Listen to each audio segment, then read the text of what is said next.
第37章，一个新的印象。3点钟，尼斯所有上流社会的人都会出来到英国人漫步大道散步。那是个迷人的地方，这是一条宽阔的步道，两旁种满了棕榈树、鲜花和热带植物，一端延伸至海边，另一端则通往一条遍布酒店和别墅的大道。远处是连绵的山丘和橘子园作为背景。步道上汇集了许多国家的人们，可以听到各种语言，看到各式各样的服饰。在阳光明媚的日子里，这里的景象充满了嘉年华特有的欢乐与光彩。高傲的英国人，活泼的法国人，稳重的德国人，英俊的西班牙人，其貌不扬的俄国人，谦卑的犹太人，以及无忧无虑的美国人，都来到这里散步或小坐，谈论着最新的消息，评论着当红的名人，从李斯托里到狄更斯，从维克多·伊曼纽尔到三明治群岛的女王。交通工具也和人群一样五花八门，非常引人注目，尤其是一些由强健小马拉着的低矮马车，车上挂着鲜艳的帘子，以防女士们蓬松的荷叶边连衣裙伸出小小的车厢外，车后还坐着小小的侍童。这天是圣诞节，一位高个子年轻人正双手背在身后，目光游离，若有所思地在步道上缓缓走着。他看起来像意大利人，穿着英式服装，却带着美国人那种独立不羁的气质。这种独特的混合让他格外吸引女性的目光，也使得那些与他擦肩而过，身着黑西装、戴着粉色领结、麂皮手套、纽扣孔里插着橘子花的纨绔子弟们不禁耸耸肩，暗自羡慕他的风度和身高。此处众多美丽的容颜似乎并未引起这位年轻人的注意，他只是偶尔抬眼，目光投向某个金发或身着蓝衣的年轻女子。就在我们所说的这个时刻，年轻人刚走出步道，来到一个十字路口，正犹豫着是去公共花园听乐队演奏，还是沿着海滩走向城堡山。一阵清脆的小马驹蹄声迫使他抬起头，恰巧一辆小马车驶过街角，车内只有一位女士，那是一位身着蓝衣的金发女郎。一见到她，年轻人脸上顿时容光焕发，像孩子般高兴地使劲挥动着帽子，同时朝马车跑去。老李，真的是你吗？我还以为你永远不会来了呢。艾米叫道。他松开缰绳，伸出双手。这个举动让一位目睹此景的法国母亲大为震惊，她赶紧加快脚步，生怕女儿沾染上那些疯狂的英国人的坏习气。我来晚了一点，但我答应了圣诞节和你一起过，这不就来了吗？你爷爷怎么样？你们什么时候到的？住在哪里？他很好，昨天晚上到的，住在沙夫兰。我到你下榻的旅馆找过你，但你已经出门了。我的天，我有太多话要跟你说，都不知道从何说起。快上车，我们可以好好聊聊。我正要出去散步，有你作伴再好不过了。弗洛正在休息，好为今晚养精蓄锐。今晚有什么事吗？你们要去参加舞会。旅馆要举办圣诞晚会，有很多美国客人，晚会是特地为他们举办的。你会和我们一起去，对吧？姑妈会非常高兴的。谢谢。我们现在去哪儿？老李问道。他向后靠了靠，双臂交叉在胸前，这让艾米非常满意。他本就希望由自己来驾车，因为手握马鞭和缰绳，他感觉自己像个女王。我得先去银行取几封信，然后我们去城堡山，欣赏那儿绝佳的风景，顺便喂喂孔雀。你熟悉那个地方吗？去过几次，不过那是几年前的事了。我不介意再去一次。好吧，现在跟我说说你的事。我最后听到的消息是，你爷爷盼着你从柏林回来。是的，我在那儿待了1个月，然后到巴黎和他会合，他打算在那儿过冬。他在巴黎有很多好朋友，也有很多消遣的方式。我会去看他，我们一定会玩得很痛快。真是个好计划，艾米评论道。他总觉得劳力有些不对劲，但又说不上来是什么。他特别讨厌旅行，而我讨厌无所事事的待着，所以我们找到了一个两全其美的方法，这样就没问题了。我经常去看他，他喜欢听我讲述我的冒险经历，而我也乐于在外面闯荡一阵子后，有个人张开双臂欢迎我。这地方可真够脏乱的，你不觉得吗？当他们驶离林荫大道，进入老城区的拿破仑广场时，他不悦地补充道：脏乱也有它独特的风情，我不介意。河流和山丘景色宜人，这些狭窄的小巷我也很喜欢。我们得停下来，让游行队伍过去，他们要去圣约翰教堂。当劳力百无聊赖地看着那列游行队伍，有华盖下的神父，头戴白纱、手持点燃蜡烛的修女，以及一整个身着蓝衣、唱着圣歌的团体，艾米则凝视着他，心中隐隐有些失落，因为他在这位沉思的男子身上已辨认不出他所熟悉的那个神采飞扬的少年了。他似乎比以往任何时候都更英俊、更有魅力。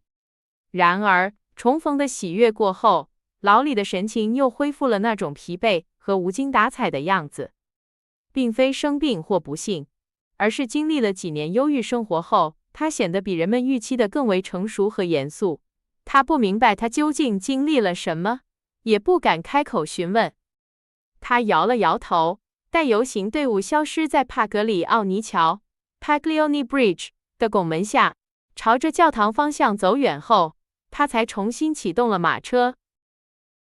您觉得怎么样 ？Que pensez-vous？ 他炫耀着自己的法语问道。自从开始旅行以来，他的法语说得更多了，但质量嘛，就另当别论了。这位小姐充分利用了时间，成果斐然，真是迷人。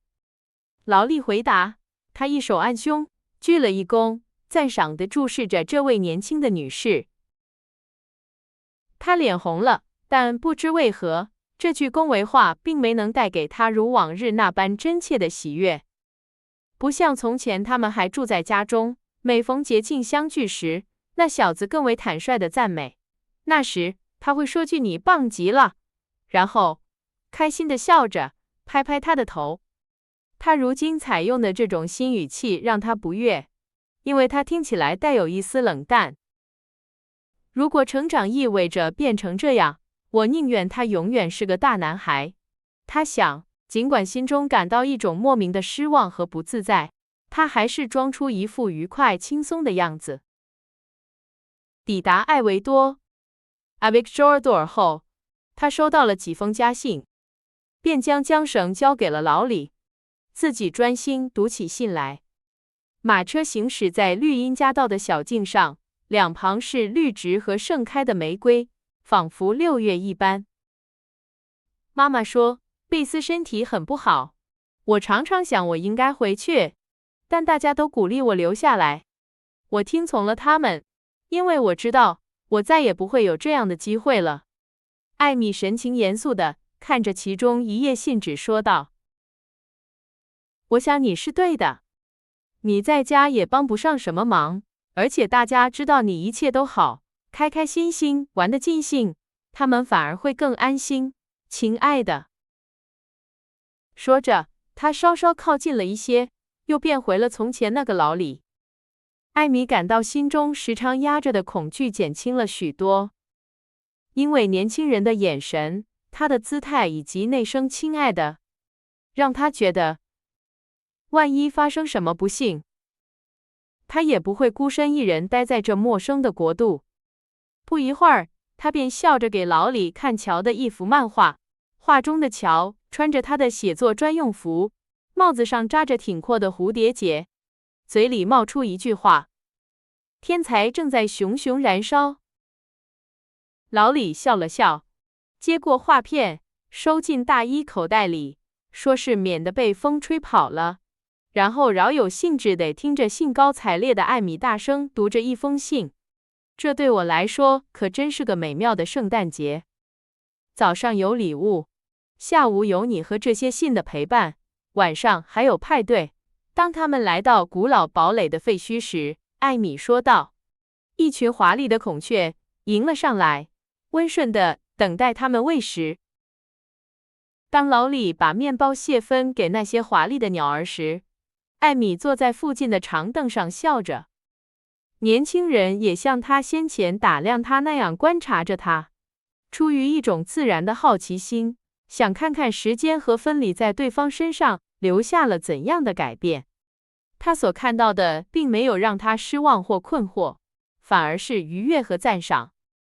因为除了言谈举止间略带一丝矫揉造作外，这位姑娘依旧如往昔般迷人而优雅，身上还多了那种难以言喻的特质。当体现在衣着和仪态上时，我们称之为高雅。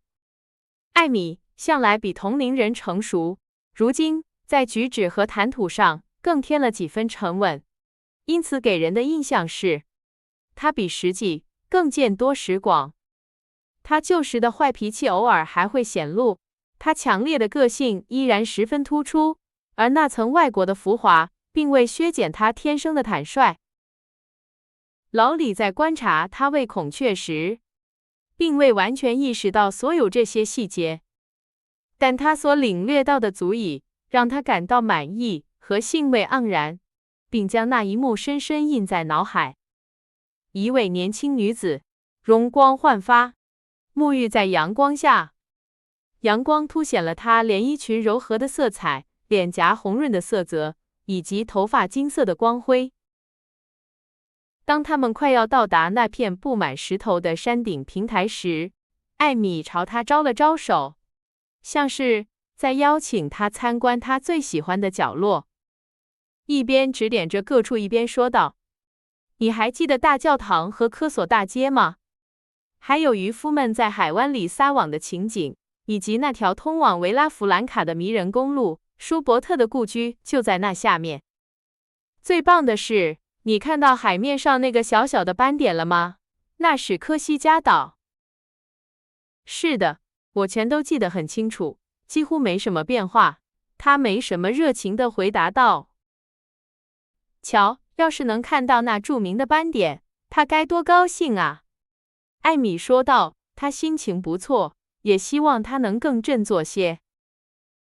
是啊，他只回答了这么一句，却转过身，凝视着那座岛屿，目光比拿破仑本人可能投向他时还要热切。替他好好看看，然后告诉我，你这段时间都在忙些什么？艾米提议道，然后坐了下来，准备开始聊天。然而，尽管他挨着他坐下了，他却没能从他口中套出什么有趣的事来。年轻人只是含糊地回答他的问题。他唯一弄清楚的是，他一直在欧洲游历，甚至到过希腊。这番徒劳的交谈持续了将近1个小时。之后他们回了家，老李向卡罗尔太太道别，然后离开了，不过承诺晚上会再来。艾米为晚上的聚会精心打扮了一番，时间和别离在两人身上都留下了印记。他如今以一种全新的视角看待这位老朋友，他不再是我们家的小伙子，而是一位英俊宜人的年轻绅士。他自然而然地渴望博得他的青睐。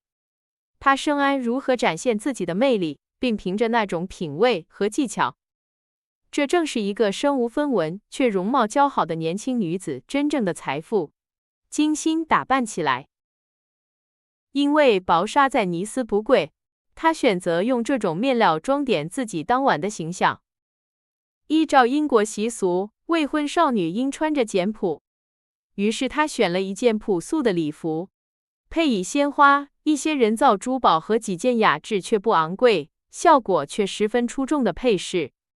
必须承认，对艾米而言，有时她身上艺术家的气质会盖过女性的柔美，让她尝试夸张的发型、雕塑般的姿态和华丽的面料。但人孰无过，对于一个用其魅力愉悦我们双眼，用其天真烂漫的虚荣心博我们一笑的年轻姑娘，原谅她的小小弱点并非难事。我要让她看到我最美的样子，等她回家后好向大家夸赞一番。艾米心想，一边穿上一件拂落的旧白色丝绸礼服，外面罩上一条薄纱披肩。薄纱衬托出她雪白的香肩和金色的秀发，营造出一种极富艺术感的效果。她试着将浓密的卷发盘成脑后的发髻，但最后还是明智地选择了让长发披散下来。我知道这不时髦，但这样我更好看，总不能打扮得像个稻草人吧？当有人建议她按照时下的流行梳辫子、烫卷发，或者把头发弄蓬松时，她总是这样说。由于没有足够好的饰品来应景，她便用杜鹃花点缀羊毛裙摆，并用娇嫩的葡萄藤叶环绕着雪白的双肩。她想起了自己染色的靴子，满意地审视了一番脚上那双充满女性柔美的白色缎面鞋，随后才下楼，一路欣赏着自己那双贵族气派的鞋子。新扇子和花儿很相配，手套也精致极了。姑妈手帕上的蕾丝为礼服添上了点睛之笔。哎，要是我有个更高贵的鼻子就好了，那我就心满意足了。她心想，同时双手各持一支蜡烛，最后审视了一遍自己的妆容。尽管心中忐忑，她看起来确实格外美丽优雅。这位年轻女子走路总是从容有致，几乎从不跑动。她觉得那不符合她的风格，因为身材高挑，她认为最适合她的并非活泼好动或精力充沛的少女形象，而是像朱诺女神那样雍容华贵的贵妇风范。等待老李的时候，她在客厅里踱来踱去。有一次，她特意停在水晶吊灯下，心想这样她的头发会更显光泽，但转念一想，又走到一个角落里，仿佛为自己渴望给人留下好印象的幼稚念头感到羞赧。这倒是个明智之举，因为老李悄无声息地走了进来，看见他站在一扇窗边，头微微侧着，一只手提着裙摆。他身穿白裙，站在深红窗帘前，仿佛一尊完美的雕像。晚上好，戴安娜，老李招呼道，眼中带着艾米最喜欢看到的那种欣赏的目光。晚上好，阿波罗，他也微笑着回应，因为他也确实仪表堂堂。一想到能挽着这样一位迷人的男士进入舞厅，他便不由得同情起那4位戴维斯小姐来。这是你的花，我亲手为你准备的，考虑到你不喜欢汉娜所谓的俗气大花。老李解释着，递给他一束精致的花束，插在一个雅致的花托里。他自从在卡迪利亚店的橱窗里看到这个花托后，就一直想要。你真贴心，他感激地惊呼道。早知道你要来，我也会为你订花的，当然，肯定不如这些漂亮。谢谢，它们并不完美，但在你手中，它们就显得更美了。他一边说，一边将一只银手镯戴到他的手腕上。请别这样，我以为你会喜欢。不，从你这儿来的，我不要，我宁愿你像以前那样自然随意。真高兴听你这么说，他如释重负地说道。随后，他替艾米扣好手套，又问自己的领带是否系正了。一如从前他们在家里参加派对时的样子。那晚聚集在餐厅的人们形形色色，只有在欧洲才能见到这般景象。好客的美国主人邀请了他们在尼斯认识的所有人，而且由于他们对头衔并不反感，特意请来了几位贵族，为他们的圣诞派对增光添彩。一位俄国王子答应在一个角落里坐上1小时，与一位体态臃肿、打扮得像哈姆雷特母亲的妇人聊天。那妇人身着黑色天鹅绒礼服，颈上紧贴着一条珍珠项链。一位80高龄的波兰伯爵则全心全意地追求那些认为她魅力非凡的女士们，而一位纯粹为晚餐而来的德国贵族则在宴会厅里四处搜寻可供大快朵颐的食物。罗斯柴尔德男爵的私人秘书，一个高鼻梁、穿紧靴子的犹太人，对每个人都笑脸相迎，尽情享受着他保护人民号所带来的光环。一位认识皇帝的健壮法国人，因为酷爱跳舞而参加了派对，而琼斯夫人 Lady de Jones， 一位英国贵妇，则带来了她的8个孩子。当然，派对上少不了步履轻盈、嗓音尖细的美国小妞，文静秀美的英国姑娘，以及几位朴素却迷人的法国小姐。此外，还有一群惯常出入社交场合的年轻绅士们尽情玩乐，而各国母亲们则靠墙站成一排，欣慰地看着自己的女儿与他们翩翩起舞。任何一位年轻的姑娘都能想象艾米那晚挽着老李的手臂走进舞厅时的感受。她知道自己光彩照人，不仅热爱跳舞，甚至可以说舞厅是她双脚的天然归宿。因此，她沉浸在那种美妙的掌控感之中。当一个年轻女子因其美丽、青春和女性身份，第一次踏入一个全新而迷人的王国，并成为绝对的主角时，便会有然而生这种感觉。她为戴维斯姐妹感到惋惜，她们既不优雅也不活泼，舞伴是她们古板的父亲和3位更为古板的未婚姑妈。当她从她们面前经过时，她友好地问候并屈膝行礼，这让那些年轻女子得以欣赏她的礼服，同时猜测着她那位尊贵的同伴究竟是谁。乐队一开始演奏，艾米的脸颊便泛起了红晕，眼中闪耀着光芒，双脚也有些不耐烦地动了起来。她深知自己舞姿优美，并渴望向劳力展示，因此当她不太热情地说出下面这句话时，她内心的极度失望更容易理解而非描述。你想跳舞吗？舞会上不就是跳舞的吗？年轻女子惊讶的眼神和她迅速的回应让老李意识到自己失言了，他赶紧补救。我的意思是，你愿意赏光跳第一支舞吗？肯屈就我吗？为了和你跳舞，我恐怕得拒绝伯爵的邀请了。他舞跳得棒极了，但他肯定会理解的，因为他知道我们是老朋友。艾米说道，他确信提及伯爵会使老李更认真地对待他。然而，老李口中说出的却是，他是个好小伙子，只是配神女一般高挑、神女一般金发的你，未免矮了些。由于身处英国社交圈，艾米不得不保持端庄，尽管她很想痛快地跳上一曲塔兰泰拉舞。劳力把她交给了那个好小伙子，自己则去向弗洛打招呼，丝毫没有费心确保之后与艾米共舞的机会。而艾米为了惩罚他这种应受谴责的疏忽，便把晚餐前的所有舞都答应了出去，打算到那时，如果他显露出悔意，他再心软。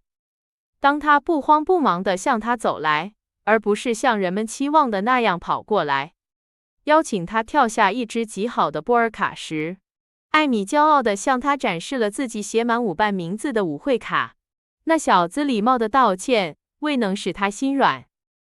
当他与伯爵在舞池中旋转跳跃时，瞥见老李如释重负般地坐在他姑妈身边，那个姿态在他看来是不可原谅的。于是他决定在相当长一段时间内都不理睬他，即使陪着姑妈去休息时，也只与她敷衍几句。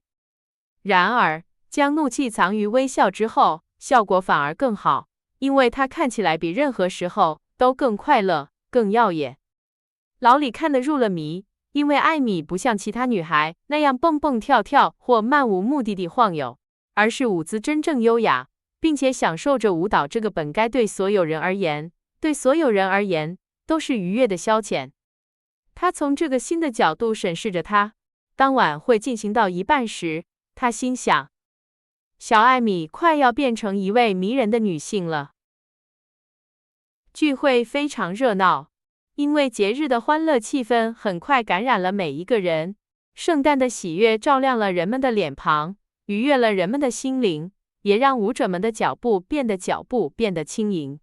乐师们仿佛也乐在其中，齐劲地演奏着小提琴、钢琴和打击乐。所有会跳舞的人都跳了起来，不会跳的则以少有的兴致欣赏着其他人。戴维斯姐妹使气氛显得有些沉闷，而琼斯家的孩子们则像笨拙的长颈鹿一样蹦跳着。那位著名的秘书像流星一样穿过大厅，身边伴着一位令人印象深刻的法国贵妇，她那粉色缎面长裙的拖尾一路扫过地板。那个饥饿的德国人找到了餐桌，并在接下来的派对时间里，幸福地不停吞食着菜单上的所有食物。另一旁观察他的侍者们大为惊愕。皇帝的朋友大出风头，因为他与每一个从他身边经过的女士共舞，无论认识与否。兴之所至时，还会毫不犹豫地即兴旋转几圈。那位年长绅士的年轻气盛着实值得一看，因为尽管他需要引导舞伴，自己却像个球一样到处滚动。他跑着、跳着、转着圈，脸庞通红，秃顶闪亮，燕尾服的后摆不停地甩动。他的鞋子移动得如此之快，仿佛要飞起来一般。音乐一停，他就擦去额头的汗水，像一个没戴眼镜的法国匹克威克一样，满意地对朋友们微笑。艾米和她的舞伴同样热情洋溢，但舞姿却更为优雅敏捷。老李不知不觉地被那双白色舞鞋富有节奏的舞动迷住了，他们不知疲倦地飞舞着，仿佛生了翅膀。当那个矮个子的弗拉基米尔终于放开他，并声称不得不这么早离开他实在遗憾时，艾米准备休息一下，顺便观察一下他那怯懦的骑士受到惩罚后的反应如何。这招果然奏效，因为对于23岁的人来说，社交生活是治疗失意的良药。置身于美丽、光明、音乐和律动之中，会使热情高涨，血液沸腾，精神振奋。当他起身让他坐下时，老李显露出已收到初步警告的样子。而当他随后跑去为他取些晚餐时，他满意的笑了，心想，我就知道这对他有好处。你看起来真像巴尔扎克小说里描写的那种优雅女子。老李一边用一只手为她扇风，一边用另一只手端着她的咖啡杯说道。我的脸红是真的，不是装出来的。艾米回答，用雪白的手套擦了擦自己发亮的脸颊，神情庄重，逗得年轻人忍不住哈哈大笑。这种布料叫什么名字？他问道，拈起一折垂在他膝上的披肩。这种布料叫荣光。真是个恰如其分的名字，非常漂亮。是新的吧？它和世界一样古老，你一定见过几十个姑娘穿过它，却直到现在才注意到它有多漂亮，傻瓜。那是因为我以前从未在你身上见过它，所以才看走了眼。别再说了，我禁止你这样。我宁愿你给我多拿些咖啡，也不愿听你恭维。看你无所事事的样子，我就心烦。老李像闪电般站起身，乖乖地接过空杯子，服从小艾米的命令，让他体验到一种奇特的愉悦感。而艾米克服了最初的羞怯后，则感到一种不可抑制的冲动，想要毫不客气地对待他，就像年轻姑娘们看到某位绅士显露出些许顺从时显露出喜欢做的那样。你从哪儿学会这套做派的？他带着戏谑的眼神问道。既然这套做派是个相当含糊的说法，你能否说明白你指的是什么？艾米恳求道，尽管他心里清楚得很，却存心想看他如何表达那难以言喻的感受。哦，我指的是你的风格，你的从容，还有那荣耀，就是那种布料，你知道的。老李放弃般的笑了起来，顺势抓住了这个新词来解围。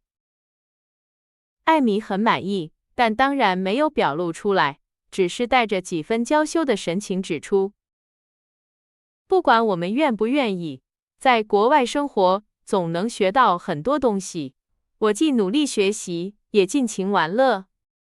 至于这个，他指着自己的连衣裙，带着一丝得意补充道，薄纱是很便宜的料子，花儿也随处可见。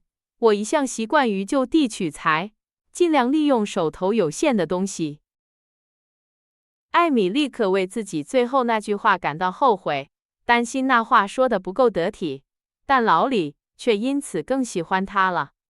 他钦佩并敬重这位年轻女子，她有耐心和勇气充分利用机会，并有心用鲜花来弥补经济上的不足。